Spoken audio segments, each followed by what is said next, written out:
The New Atlantis. We sailed from Peru, where we had continued for the space of 1 whole year, for China and Japan by the South Sea, taking with us victuals for 12 months, and had good winds from the east, though soft and weak for 5 months' space and more.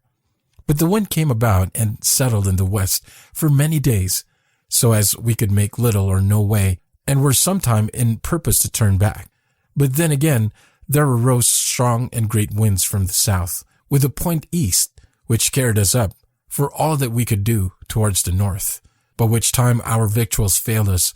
though we had made good spare of them, so that finding ourselves in the midst of the greatest wilderness of waters in the world, without victuals, we gave ourselves for lost men and prepared for death.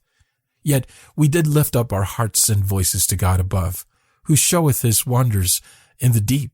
beseeching him for his mercy, that in the beginning he discovered the face of the deep and brought forth dry land. So he would now discover land to us,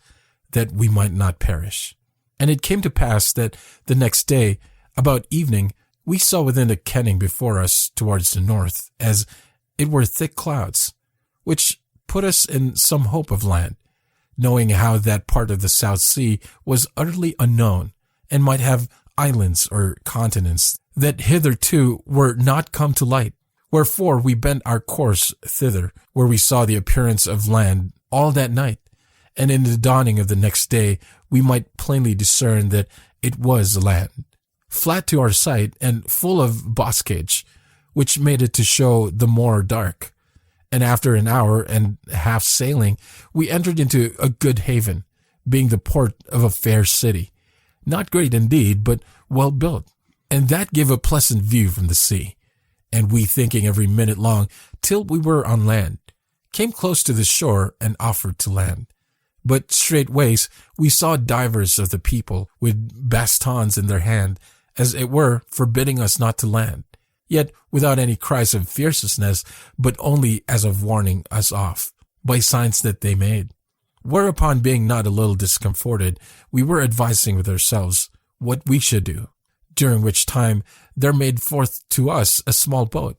with about 8 persons in it, whereof one of them had in his hand a tipstaff of a yellow cane, tipped at both ends with blue, who came aboard our ship without any show of distrust at all. And when he saw one of our number present himself somewhat before the rest, he drew forth a little scroll of parchment, somewhat yellower than our parchment, and shining like the leaves of writing tables, but otherwise soft and flexible, and delivered it to our foremost man, in which scroll were written in ancient Hebrew and in ancient Greek, and in good Latin of the school, and in Spanish, these words: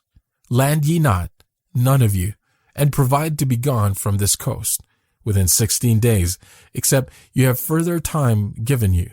Meanwhile, if you want fresh water or victuals, or help for your sick, or that your ship needeth repairs, write down your wants, and you shall have that which belongeth to mercy.